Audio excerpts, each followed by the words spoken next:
Hello everyone, welcome to session, welcome to Bioverse.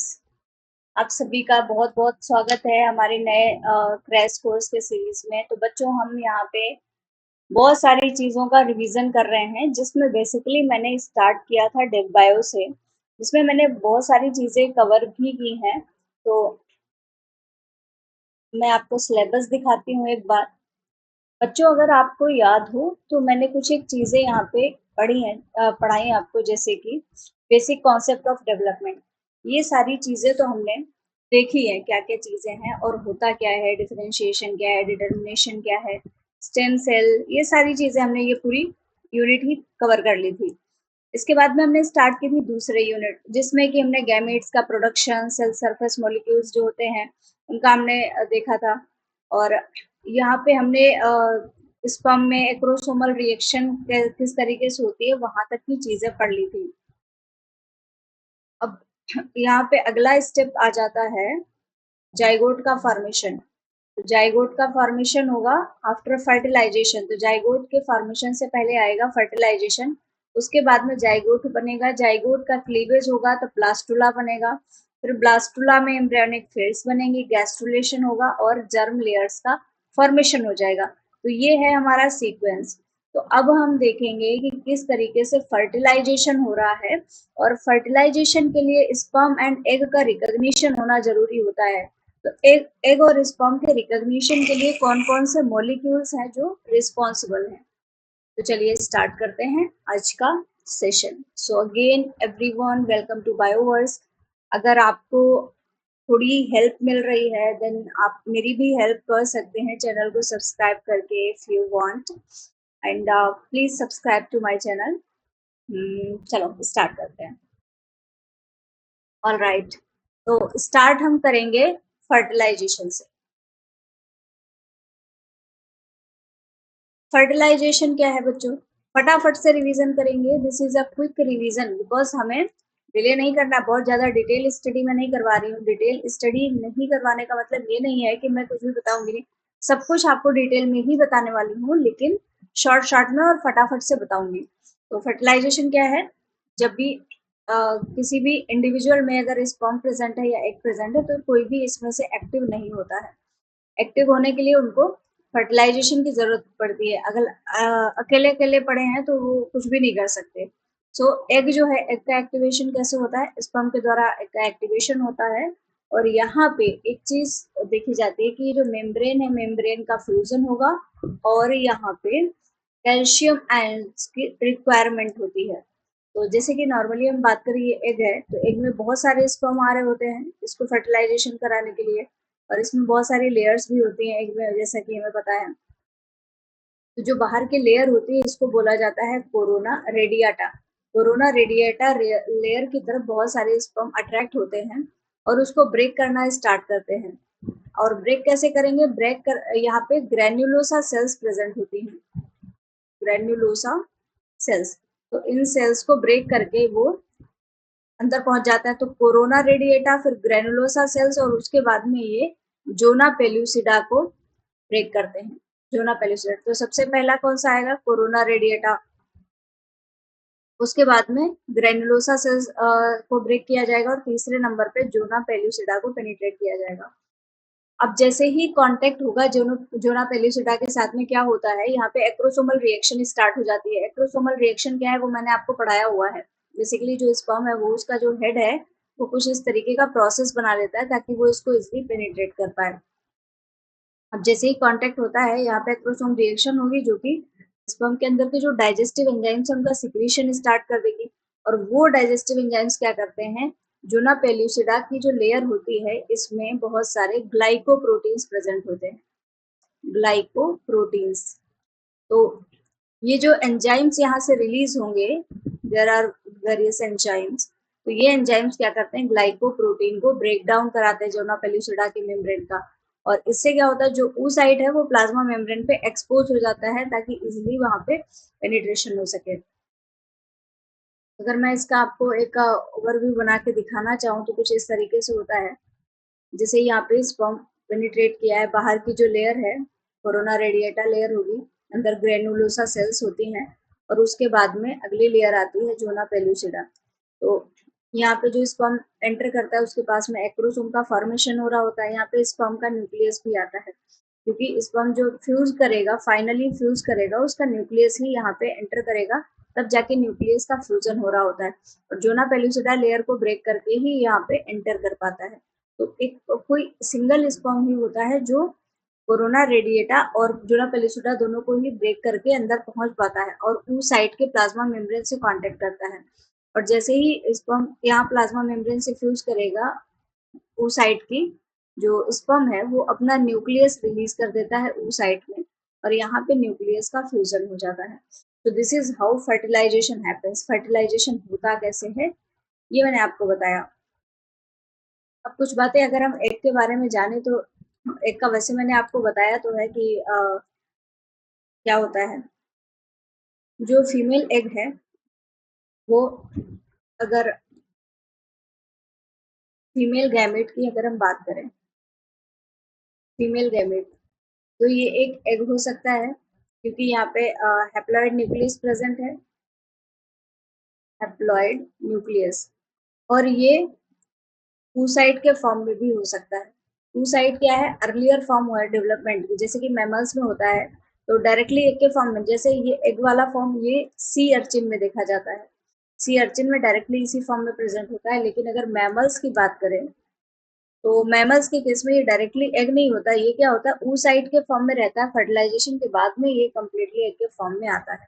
और जो egg होता है या oocyte है, दोनों की अगर बात करें तो बहुत ज्यादा इसमें साइटोप्लाज्म होते हैं, राइबोसोम्स होते हैं, न्यूट्रिशन तो बहुत ज्यादा प्रेजेंट होता है क्योंकि सारे न्यूट्रिटिव प्रोटीन्स यहाँ पे प्रेजेंट होते हैं। ऑल द न्यूट्रिटिव प्रोटीन्स ये सारे इसमें प्रेजेंट रहते हैं। इसके अलावा कुछ एमआरएनएज होते हैं, प्रोटीन्स होते हैं जो कि मॉर्फोजेनिक फैक्टर्स की तरह भी यूज होते हैं और वो एग में स्टोर रहते हैं। और यहाँ पे प्रोटेक्टिव एजेंट्स भी प्रेजेंट होते हैं जो कि एग को किसी भी तरीके के इन्वायरमेंट से, किसी भी हार्श कंडीशन से बचाने में हेल्प करते हैं। अब एग एग की जो सेल मेम्ब्रेन होती है, इसके बाहर की एक और लेयर होती है जिसको कि हम एक्स्ट्रा सेलुलर लेयर बोलते हैं। बेसिकली यही लेयर जो होती है वो स्पर्म के रिकॉग्निशन में हेल्प करती है। और जो ज्यादातर एनिमल्स की अगर बात करें तो ये जो एक्स्ट्रा सेलुलर लेयर है इसको बोला जाता है vitelline envelope, vitelline envelope in case of animals. So this is about the egg. तो फाइनली अब यहाँ पे क्या होगा, फर्टिलाइजेशन। तो फर्टिलाइजेशन में अब आपको क्लियर हो गया होगा कि एनिमल्स में और मैमल्स में फर्क क्या कहाँ पे आएगा। तो जैसे कि एनिमल्स की अगर हम बात करें, एनिमल्स इन द सेंस हम इनवर्टिब्रेट्स को देखते हैं अगर, तो इनवर्टिब्रेट्स, तो यहाँ पे वाइटलाइन इन्वेलप प्रेजेंट होता है। लेकिन जो मैमल्स होते हैं, मैमल्स में क्या प्रेजेंट होता है बच्चों, जोना पेल्यूसिडा, यहाँ पे जोना पेल्यूसिडा लेयर देखने को मिलती है फर्टिलाइजेशन के दौरान। जोना पेल्यूसिडा का मैमल्स में बहुत ज्यादा इंपॉर्टेंट रोल होता है और ये व्हाइट लाइन एनवेलप के जैसी ही होती है। लेकिन जो जोना पेल्यूसिडा लेयर है ये थोड़ी ज्यादा थिक होती है और डेंस स्ट्रक्चर होता है, थिक एंड डेंस। तो ये इसका डिफरेंस आ जाता है व्हाइट लाइन एनवेलप से, ये कैसे डिफर करती है। अब यहाँ पे होता क्या है बेसिकली, अगर माउस की बात करें जैसे कि, तो जो जोना पेल्यूसिडा लेयर है इसमें बहुत सारी प्रोटीन्स प्रेजेंट होती हैं, इसमें जेड पी 1, 2, 3, ये ग्लाइकोप्रोटीन्स प्रेजेंट रहती हैं, दीज आर द ग्लाइकोप्रोटीन्स। अब ये ग्लाइकोप्रोटीन्स के साथ में यहाँ पे बहुत सारी एक्सेसरी प्रोटीन्स भी प्रेजेंट होती हैं जो कि जोना के इंटीग्रल स्ट्रक्चर से बाइंड करके रखती हैं। और अगर ह्यूमन की बात करें, ह्यूमन, तो ह्यूमन में बच्चों ये जो जोना पेल्यूसिडा है इसमें ये जेड पी 1, 2, 3 तो होती ही होती हैं, लेकिन यहाँ पे जेड पी 4 भी देखने को मिलती है, 1, 2, 3 एंड 4। ये जोना पेल्यूसिडा में लेयर 4 मेजर ग्लाइकोप्रोटीन्स देखने को मिलती है। और जो स्पर्म के रिसेप्टर्स होते हैं जो जोना पेल्यूसिडा से बाइंड करते हैं, एग्जैक्टली उनको अभी तक आइडेंटिफाई नहीं किया जा सका है। ओके, तो अब जो जैसे मैंने माउस में बताया, तो माउस में क्या होगा, एक्रोसोम रिएक्शन जो होती है वो स्पर्म की बाइंडिंग से, स्पर्म जब जोना पेलुसिडा से बाइंड करता है उससे पहले ही हो जाता है। और ह्यूमंस में क्या होता है, स्पर्म की बाइंडिंग कहाँ पे हो रही होती है, ह्यूमंस अगर इनकी बात करें तो जो स्पर्म है ये ZP2 लेयर से बाइंड करता है, बाइंड्स विद ZP2। ये जो ZP2 लेयर होती है जोना पेलुसिडा पे, उससे ये बाइंड करता है। और ह्यूमंस में ऑब्वियसली 4 होती हैं, लेकिन बाइंडिंग कहाँ पे हो रही है, ZP2 पे हो रही है। और माउस में क्या होती है, ZP1 2 3 होती हैं, लेकिन जो स्पर्म है वो 2 से भी बाइंड कर सकता है और 3 से भी बाइंड कर सकता है। जैसे कि बहुत सारी केस स्टडीज की गई, बहुत सारे एक्सपेरिमेंट्स किए गए। तो जो मेमेलियन एग है उसको हेट्रोजीनस पॉपुलेशन ऑफ स्पर्म से इंटरेक्ट कराया गया। हेट्रोजीनस का मतलब बहुत सारे अलग अलग, जैसे ये एग है और इसको अलग अलग प्रकार के स्पर्म से इंटरेक्ट कराया गया। हेट्रोजीनस का मतलब ये है कि अलग अलग प्रजाति ली गई। अब कुछ स्पर्म्स ऐसे थे जिनमें एक्रोसोमल रिएक्शन हुई क्यूमुलस के आसपास में, लेकिन अदर्स में नहीं हो पाई। तो ऐसा माना गया है कि एग है, एग के पास में ऐसे पाथवेज होते हैं जो ये स्पर्म को इनिशिएट, एक्रोसोमल रिएक्शन इनिशिएट करने के लिए कह सकते हैं कि स्टिमुलेट करते हैं। तो बेसिकली यहाँ पे क्या देखा गया कि एक पाथवे में जो स्पर्म्स में एक्रोसोमल रिएक्शंस हो गई थी वो डायरेक्टली जाके ZP2 लेयर से बाइंड कर गए, लेकिन जिनमें इंटैक्ट एक्रोसोम था वो जाके ZP3 लेयर से बाइंड किए। इससे क्या हुआ, ZP3 लेयर से बाइंडिंग के बाद में वहां पे एक्रोसोमल रिएक्शन देखने को मिली। और उसके बाद में जब एक्रोसोमल रिएक्शन हो गई तो स्पर्म को ZP2 लेयर पे ट्रांसफर कर दिया गया। तो अगर एक्रोसोम प्रेजेंट है, एक्रोसोम अगर यहाँ पे एक्रोसोम रिएक्शन अगर हो गई है, अगर एक्रोसोम प्रेजेंट है, एक्रोसोमल रिएक्शन नहीं हुई है, तो ये ZP3 लेयर से बाइंड करता है। और उसके बाद में एक्रोसोमल रिएक्शन यहाँ पे होगी और उसके बाद में ये ZP2 लेयर से बाइंड कर जाएगा। लेकिन एक्रोसोमल रिएक्शन हो गई है तो यहाँ पे क्या होगा, ये डायरेक्टली ZP2 लेयर से बाइंड कर जाएगा। तो ये पाथवेज होते हैं जो कि फॉलो किए जाते हैं। I hope you all are enjoying these sessions and बच्चों प्लीज सब्सक्राइब टू चैनल, ताकि मुझे थोड़ा सा मोटिवेशन मिल सके आप लोगों के पढ़ने से। अगर आप पढ़ोगे आपको अच्छा लगेगा, हमें भी सब्सक्राइब करोगे तो हमें भी थोड़ा अच्छा लगेगा, हमें और मोटिवेशन मिलेगा कि मैं क्वेश्चन सेशन कराऊं, क्योंकि ऑलरेडी मैंने बहुत सारे क्वेश्चन सेशन रखे हुए हैं और मैं कंटिन्यू कर रही हूँ उसको। एनी हाउ मैं आपको सोच रही हूँ कि हर एक यूनिट के आपको क्वेश्चंस करा ही दूँ, MCQs करा ही दूँ। और यूनिट के भी मैं टॉपिक वाइज ला रही हूँ, और जो MCQs अभी तक मैंने रखे हैं वो टाइप बेसिकली एक एक टॉपिक के अकॉर्डिंग रखे हुए हैं। तो अगर आपको कोई पर्टिकुलर टॉपिक का MCQ चाहिए आप वो भी बता सकते हो मुझे, तो मैं ट्राई करूंगी कि मैं उसके भी MCQs आपको प्रोवाइड कराऊं। ओके, तो चलो हम वापस आते हैं हमारे रिवीजन पे। तो अब क्या हुआ था, स्पर्म की बाइंडिंग हो रही थी जोना पेलुसिडा से। तो जो स्पर्म रिसेप्टर्स होते हैं जो कि जोना पेलुसिडा से बाइंड करते हैं, अभी तक मैंने आपको जैसा बताया था कि उनको एग्जैक्टली आइडेंटिफाई नहीं किया जा सका है। तो इस पे माना जा सकता है कि ये कोई प्रोटीन्स हो सकते हैं जो कि प्रोटीन कार्बोहाइड्रेट, क्योंकि यहाँ पे ग्लाइकोप्रोटीन्स प्रेजेंट है, तो ग्लाइकोप्रोटीन मॉलिक्यूल्स कोई भी हो सकते हैं। तो अब जैसे ही जो एग है ये जोना पेलुसिडा लेयर है, यहाँ पे इस एग ने पेनिट्रेट कर दिया है। जैसे ही आगे बढ़ेगा, अब ये जो जोना है ये इसका कंटिन्यूअसली इसका मेकअप होना चाहिए। ये अगर ब्रेक डाउन होती है दोबारा से बन जानी चाहिए। इसके पास में ये कैपेबिलिटी रहती है कि दोबारा से ये फॉर्मेशन हो जाता है। तो होता क्या है, यहाँ पे बहुत सारी प्रोटीन्स का रोल देखने को मिलता है, जैसे कि यहाँ पे एक प्रोटीन आती है एक्रोसिन, एक्रोसिन प्रोटीन, और इसके अलावा एक आती है MMP2 जिसको बोलते हैं मैट्रिक्स मेटेलोप्रोटीनेज 2। इन दोनों का रोल होता है जो कि ये जोना की एक्टिविटी में हेल्प कर रही होती है। जो MMP2 प्रोटीन है इसका काम क्या होता है, ये एक्स्ट्रा सेलुलर मैट्रिक्स के डाइजेशन में हेल्प करती है। This digest extra cellular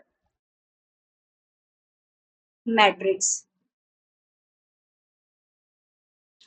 extracellular matrix जैसे कि जोना पेल्यूसिडा लेयर, और इसके अलावा oocyte के पैथोडाइजेशन में भी ये हेल्प कर सकती है। तो दूसरी अगर प्रोटीन की बात करें जो एक्रोसिन है, ये ये भी बाइंड कर सकती है, may bind with zona pellucida, but ये सेकेंडरी लेवल पे बाइंड करेगी, प्राइमरली यहाँ पे MMP2 ही बाइंड करती है। तो ये तो एग्जांपल्स हो गए। तो फर्टिलाइजेशन को कंफर्म करने के लिए कुछ एक एक्सपेरिमेंट्स भी किए गए, जिनके द्वारा ये कंफर्म किया गया कि जो ह्यूमंस है उनमें जोना पेल्यूसिडा जो उसकी सेकंड लेयर होती है ग्लाइकोप्रोटीन की ZP2, वही स्पेसिफिक है एक्सपेरिमेंट्स को बाइंड कराने के लिए। जैसे कि किसी एक कैंडिडेट का ZP3 लिया गया और स्पर्म से उसकी बाइंडिंग किया कराई गई, तो वहां पे ये देखा गया कि जैसे कि अगर माउस का एग लिया गया जिसमें कि ZP3 म्यूटेटेड है, तो वहां पे स्टिल फर्टिलाइजेशन देखा गया। वैसे तो स्पर्म वहां पे बाइंड इनिशियली ZP3 से करता है, लेकिन ZP3 में म्यूटेशन था, फिर भी वहां पे फर्टिलाइजेशन हो गया। तो उससे ये कंफर्म हो गया कि हाँ, ZP2 का ही मेन रोल है फर्टिलाइजेशन में। सो अब गैमेट्स का फ्यूजन यहाँ पे हो गया, देखने को मिला आपको। यहाँ पे दो प्रोटीन्स का रोल और आता है, जिनका नाम है Juno Juno and Izumo, Juno and Izumo. तो जैसे कि एग के साथ में जो स्पर्म का हेड है वो फ्यूज कर चुका है, तो एक्रोसोमल रिएक्शन होगी, जो कि जो भी एंजाइम्स हैं वो एक्रोसोम में पहुंचा देती है। अब यहाँ पे फ्यूजन होने के बाद में न्यूक्लियस आ जाएगा, तो यहाँ पे एक प्रोटीन देखी जाती है जिसका नाम है इज्यूमो। इज्यूमो इज्यूमो जो प्रोटीन है ये स्पर्म में प्रेजेंट होती है, क्योंकि अब इनको एक दूसरे को पहचानना भी होता है फ्यूजन से पहले। तो यहाँ पे इज्यूमो प्रोटीन स्पर्म में प्रेजेंट होती है। बेसिकली ये एक्रोसोमल ग्रेन्यूल्स में प्रेजेंट होती है, एक्रोसोम वाले रीजन में इसको देखा जाता है। तो जब एक्रोसोम रिएक्शन ये कंप्लीट हो जाती है, तो उस केस में क्या हो जाता है, जो इज्यूमो है इसका रीडिस्ट्रीब्यूशन हो जाता है, इज्यूमो का रीडिस्ट्रीब्यूशन हो जाता है, redistributed after acrosomal reaction. Acrosomal reaction के बाद में इसका रीडिस्ट्रीब्यूशन हो जाता है। तो अब कहाँ पे ये रीडिस्ट्रीब्यूशन हो जाएगा, जो एक्रोसोम वाला पार्ट है जहाँ पे स्पर्म में एक्रोसोम रिएक्शन हुई है, ये वहां पे ही इसका रीडिस्ट्रीब्यूशन हो जाता है। ये जो इजोमो प्रोटीन है ये ह्यूमंस में भी प्रेजेंट होती है, माइस में भी प्रेजेंट होती है, दोनों जगह पे। अब उस साइड में जो बाइंडिंग इसकी हो रही होती है इजोमो की, तो इसकी बाइंडिंग कहाँ पे होगी, एग से। सो बाइंड्स विद, अब यहाँ पे दूसरी प्रोटीन होती है जिसका नाम होता है जूनो। तो जूनो के साथ में ये बाइंड करती है। जूनो कहाँ पे प्रेजेंट होती है, प्रेजेंट ऑन द एग। ये एग पे प्रेजेंट होती है, एग के मेम्ब्रेन पे प्रेजेंट होती है। ये बेसिकली इसको oocyte प्रोटीन बोला जाता है। अब ये जो जूमो और इजूमो का रिएक्शन है, इसके लिए यहाँ पे इनका जैसे ही रिएक्शन होता है, एक यहाँ पे एग मेम्ब्रेन प्रोटीन जिसको कि हम बोलते हैं CD9, इसका रिक्रूटमेंट हो जाता है। जिस जगह पे एग से स्पर्म का फ्यूजन होगा, this is sperm and this is egg, तो ये जगह पे जो फ्यूजन हो रहा होता है, यहाँ पे आपको CD9 की प्रेजेंस देखने को मिलेगी, क्योंकि ये जो इजोमो और जीनो है, इनकी रिएक्शन के द्वारा इसका रिक्रूटमेंट होता है। तो जहाँ पे बाइंडिंग होती है वहां पे आके ये CD9 एडहेर हो जाता है, और बाद में ये स्पर्म और एग के फ्यूजन में हेल्प करता है, help in sperm egg fusion.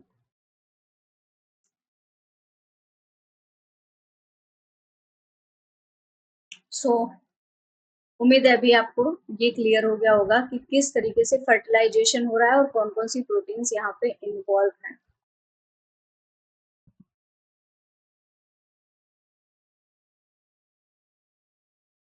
तो हमने एक्रोसोमल रिएक्शन भी पढ़ लिया, इंटरनल फर्टिलाइजेशन भी पढ़ लिया है।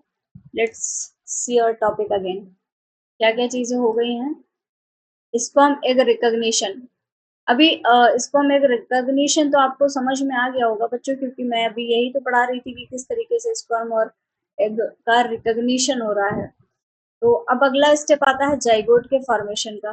तो जाइगोट के फॉर्मेशन के लिए क्या चाहिए होगा, यहाँ पे जाइगोट का अगर फॉर्मेशन होता है तो उसके लिए पहले एग का एक्टिवेशन भी तो होना चाहिए। अगर एग एक्टिवेट नहीं होगा तो जाइगोट का फॉर्मेशन नहीं हो पाएगा।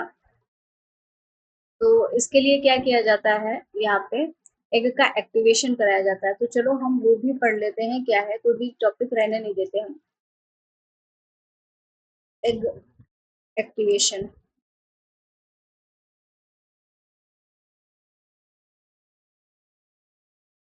Activation of egg.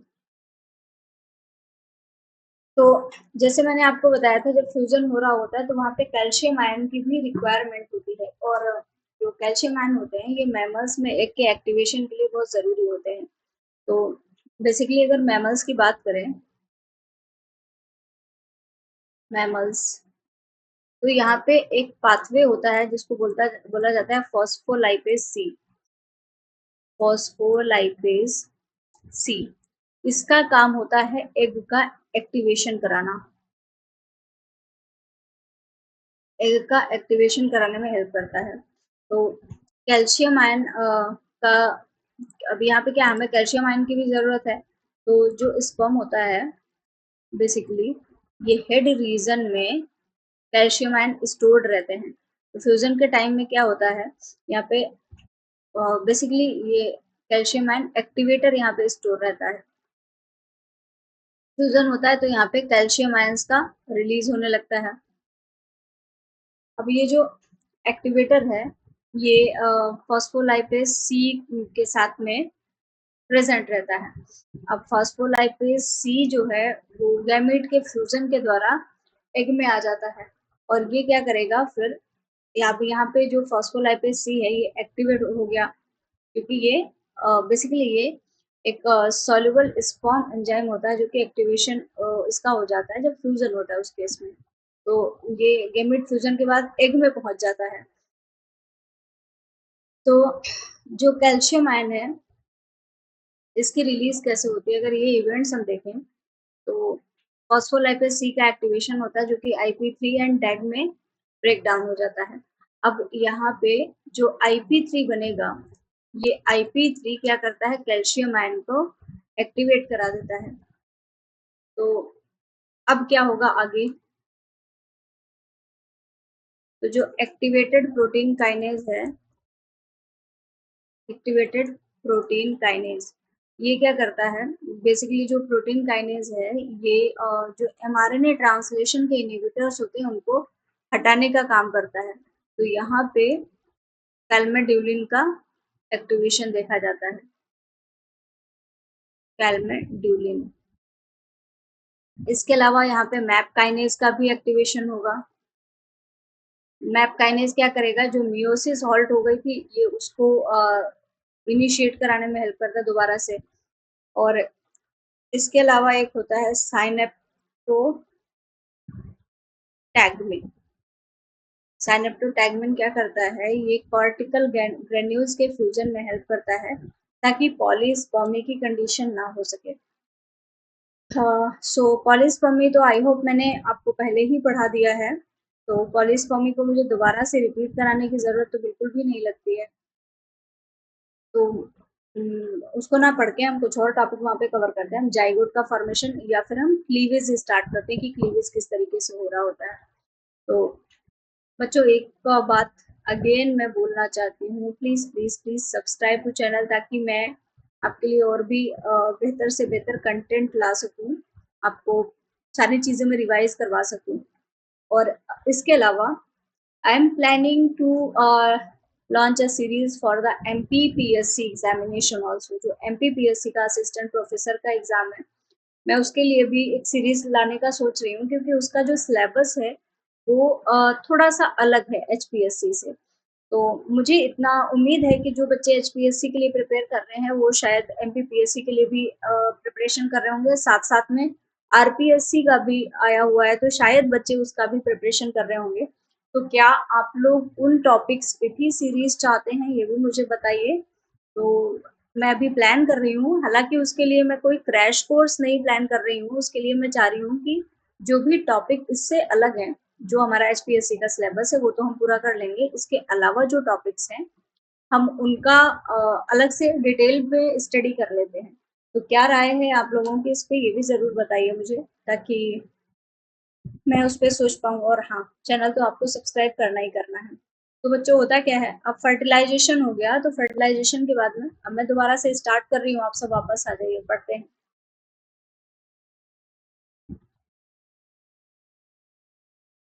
फर्टिलाइजेशन के बाद में जाइगोट का फॉर्मेशन हो गया, और जाइगोट का फिर डेवलपमेंट स्टार्ट होता है। जो जाइगोट है, जाइगोट का फॉर्मेशन हो गया गैमेट फ्यूजन के बाद में।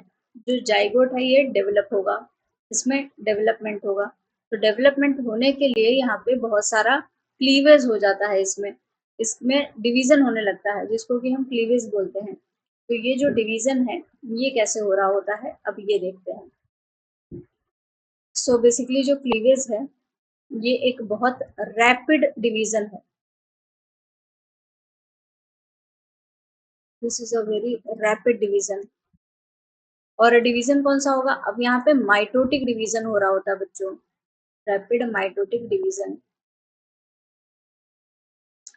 और जस्ट आफ्टर द फर्टिलाइजेशन ये क्लीवेज की प्रक्रिया देखने को मिलती है। अब क्लीवेज में होता क्या है, जैसे कि जाइगोट है, अच्छा खासा इसमें साइटोप्लाज्म होगा बहुत सारा, तो ये डिवाइड होने लगता है, बहुत सारी छोटी छोटी सेल्स में डिवाइड होने लगता है। और ये जो छोटी छोटी सेल्स बनेंगी, जैसे ये है, इसका डिवीजन हुआ तो कुछ इस तरीके से हुआ, एक ये मेम्ब्रेन तो ऐसे ही रहेगी, फिर इसके बाद में और डिवीजन हो गए। तो ये छोटी छोटी सी इसमें जो सेल्स बनने लगेंगे इनको बोला जाता है ब्लास्टोमियर्स, ब्लास्टोमियर्स। और जब ये पूरा क्लीवेज कंप्लीट हो जाता है, तो जो ब्लास्टोमियर्स बनी है वो एक कह सकते हैं स्ट्रक्चर बना लेती हैं, उस स्ट्रक्चर को बोला जाता है blastula. This is known as blastula. So ये जो जाइगोट के दौरान बहुत ये रैपिड डिवीजन हो रहा होता है, तो इसमें जो डिवीजन है वो सिर्फ साइटोप्लाज्म का हो रहा होता है। जो फर्टिलाइज है वो बहुत सारी सेल्स में कन्वर्ट हो जाता है। और जो एम्ब्रियो बनता है बेसिकली यहाँ पे इतना फास्ट डिवीजन वो कर कैसे पाता है, तो यहाँ पे जैसे अगर हम सेल डिवीजन की बात करें, सेल डिवीजन, तो सेल डिवीजन में क्या हो रहा होता है, यहाँ पे G1 फेज आती है, फिर G1S, और उसके बाद में G1S एंड G2, उसके बाद में आती है M फेज, जिसमें कि होता है सेल का डिवीजन। और ये इनिशियली होती हैं प्रेपरेटरी फेजेस। लेकिन यहाँ पे क्या होता है, जो जाइगोट में हो रहा होता है, ये इसमें एम फेज होगी और एस फेज होगी, मतलब न्यूक्लियस का सिंथेसिस होगा और सेल डिवीजन होगा। जो G1 फेज है और G2 फेज दोनों ही गैप फेजेस यहाँ पे होंगे नहीं, इसीलिए इतना डिवीजन हो रहा है, क्योंकि इन गैप फेजेस में बहुत टाइम लगता है, क्योंकि यहाँ पे ग्रोथ हो रही होती है एक्चुअली, तो इनको ऐसा कोई ग्रोथ का नहीं होता है, तो फटाफट से ये डिवीजन करते रहते हैं। जस्ट डीएनए का सिंथेसाइज किया एस फेज में और एम फेज में उसको डिवाइड कर दिया। तो इस तरीके का जो सेल डिवीजन होता है उसको बोला जाता है बाईफेजिक सेल डिवीजन, क्योंकि यहाँ पे दो ही फेजेस हो रहे हैं। So this is biphasic cell division. और इसमें सिर्फ एम फेज और एस फेज देखने को मिलती है। तो अब जो रेट है माइटोटिक डिवीजन का, जब ये कम होता है, जो ब्लास्टोमियर्स हैं उनमें मूवमेंट होता है, इनकी पोजीशन चेंज होती है, और यहाँ पे बहुत सारा सेल का अरेंजमेंट होता है, तो इसके बाद में फॉर्मेशन होता है गैस्ट्रुला का, गैस्ट्रुला। और गैस्ट्रुला के फॉर्मेशन की जो प्रक्रिया होती है उसको बच्चों बोला जाता है गैस्ट्रुलेशन, गैस्ट्रुलेशन।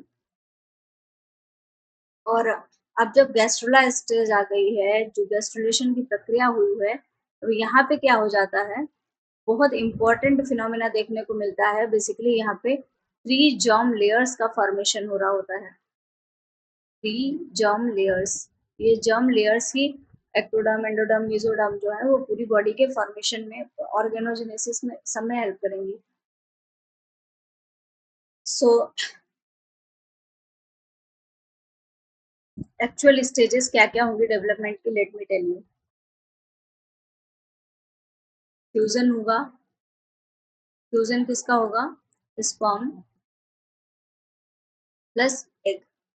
अब इन दोनों के फ्यूजन से क्या बनेगा? इन दोनों के फ्यूजन से बनेगा जाइगोट। अब जाइगोट क्या है? सिंगल सेल, सिंगल सेल है। अब इसमें डिवीजन स्टार्ट हो जाता है। डिवीजन होगा, एक से दो सेल बनेगी, दो सेल के बाद में फिर चार सेल, ये बेसिकली दो सेल्स बनेंगी, दो दो सेल के बाद में चार सेल बनेंगी, चार सेल के बाद में आठ सेल बनेंगी, आठ के बाद में 16 सेल्स देखने को मिलेंगी। तो जो फोर सेल्ड स्टेज होती है, यहाँ पे जो स्ट्रक्चर बनेगा, जैसे ये फोर सेल्ड स्टेज है, ये जो सेल है इसको बोला जाता है ब्लास्टोमियर, ब्लास्टोमियर। और फिर इसके बाद में जो 16 सेल्ड स्टेज होती है, बेसिकली इसको बोला जाता है मोरुला, ये मोरुला होता है। और मोरुला के बाद में फॉर्मेशन होता है ब्लास्टोसिस्ट का, ब्लास्टोसिस्ट का फॉर्मेशन होगा। और ये जो ब्लास्टोसिस्ट है, बेसिकली इसका स्ट्रक्चर कुछ इस तरीके से होगा। ये आगे फर्दर जब डिवाइड होगा तो आउटर लेयर पे सेल देखने को मिलेंगी और यहाँ पे सेल्स का बहुत बड़ा स्ट्रक्चर देखने को मिलेगा। तो इसको बोला जाता है इनर सेल मास। और ये कैविटी होती है जिसको बोला जाता है ब्लास्टोसील कैविटी, ब्लास्टोसील कैविटी। तो ये कैविटी देखने को मिलेगी। अब ये जो ब्लास्टोसिस्ट बना है, इसमें क्या होगा? गैस्ट्रुलेशन स्टार्ट होगा, मतलब जैसे जो एग है उसकी मेम्ब्रेन अंदर की तरफ जाने लगेगी और यहाँ पे जर्म लेयर्स का फॉर्मेशन होगा। ये स्टेज होगी गैस्ट्रुला, और जो प्रोसेस होगी वो गैस्ट्रुलेशन। ठीक है। और यहाँ पे फिर इसके बाद में क्या होगी? ऑर्गेन्स का फॉर्मेशन स्टार्ट हो जाएगा। सो इस तरीके से डिवीजन होके जो स्टेजेस होती है डेवलपमेंट में, बेसिकली वो हो रही होती है। तो अब जो क्लीवेज है हमारा, यहाँ पे जो क्लीवेज हो रहा है, इसके प्रकार कितने होते हैं, कितने प्रकार का क्लीवेज देखने को मिलता है? सो अभी रिवीजन करना है या फिर नेक्स्ट क्लास में? आई थिंक मैं आपको रिवाइज कराई देती हूँ। ओके, तो चलो पढ़ लेते हैं क्लीवेज के बारे में।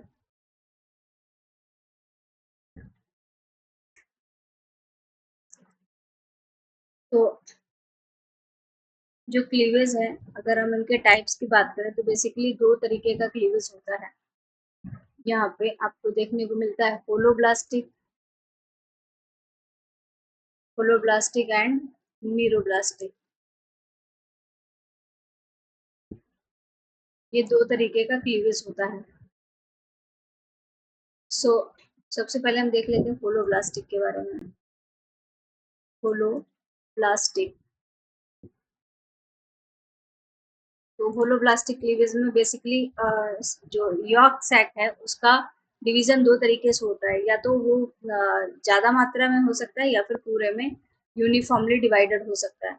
तो अगर यूनिफॉर्म प्रेजेंट है यॉर्क, यूनिफॉर्म, तो उस केस में क्या होगा? यहाँ पे इसको बोला जाता है आइसोलेसिथल, आइसोलेसिथल। तो अब यहाँ पे जो आइसोलेसिथल क्लीवेज होता है, बेसिकली यहाँ पे कई तरीके के क्लीवेज हो सकते हैं, कई फॉर्म में डिवाइडेड होता है। जैसे कि रेडियल क्लीवेज है, रेडियल के अलावा स्पाइरल क्लीवेज होता है, स्पाइरल है। उसके बाद में रोटेशनल है,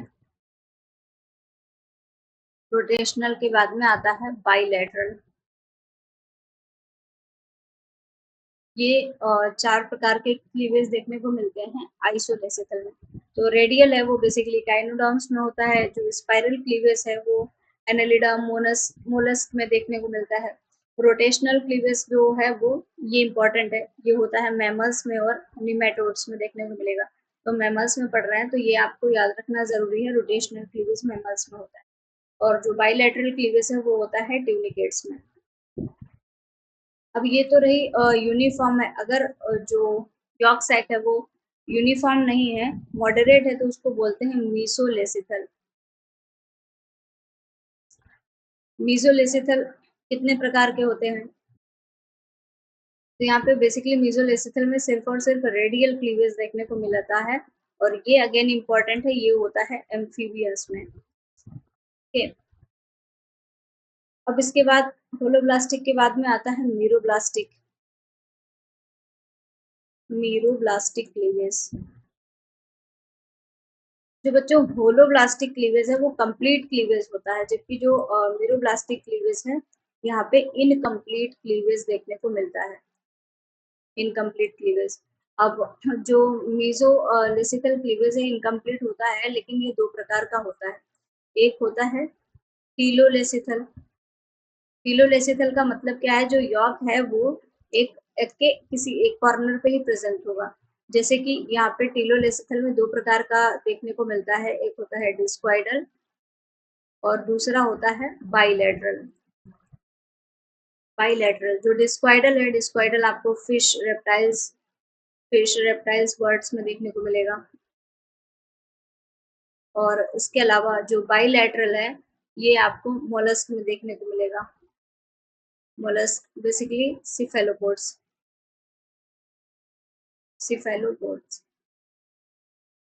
इसके अलावा टीलोलेसाइथल के अलावा होता है सेंट्रोलेसाइथल, जिसमें कि जो यॉक सैक है वो इन बिटवीन प्रेजेंट होता है, सेंट्रोलेसिथल। तो इसमें क्या होता है, बेसिकली सुपरफिशियल क्लीवेज देखने को मिलता है। We'll see here superficial cleavage, और ये देखने को मिलता है इंसेक्ट्स में। So these are the types of cleavage. आपको इसके आगे की चीजें हम नेक्स्ट वीडियो में रिवाइज करेंगे, जिसमें हम पढ़ाएंगे कि जो एग है उसमें डिवीजन हो गया, क्लीवेज कंप्लीट हो गया है, तो अब उसका इम्प्लांटेशन कैसे होगा। जो ब्लास्टुला गैस्ट्रुला स्टेजेस हैं ये इम्प्लांट हो जाती है। इम्प्लांट होने का मतलब है कि ये आके जो फर्टिलाइजेशन जो रिप्रोडक्टिव ट्रैक्ट है उसमें आके अटैच हो जाती हैं। उसके बाद में आगे का डेवलपमेंट स्टार्ट होता है। तो बाकी चीज़ें हम पढ़ेंगे बाद में। बच्चों अगर आपको अच्छा लगा तो चैनल को भी सब्सक्राइब करो, तो मुझे भी थोड़ा सा अच्छा लग जाए। हाँ, okay, so alright everyone, thank you for watching, take care everyone.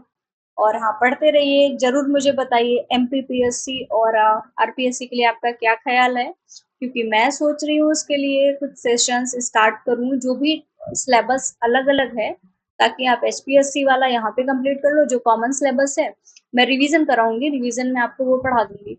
और इसके अलावा जो टॉपिक्स अलग से हैं उनको मैं अलग से प्रॉपर आपको वीडियोस बना के दूँ। तो just let me know. Okay, take care, bye bye everyone.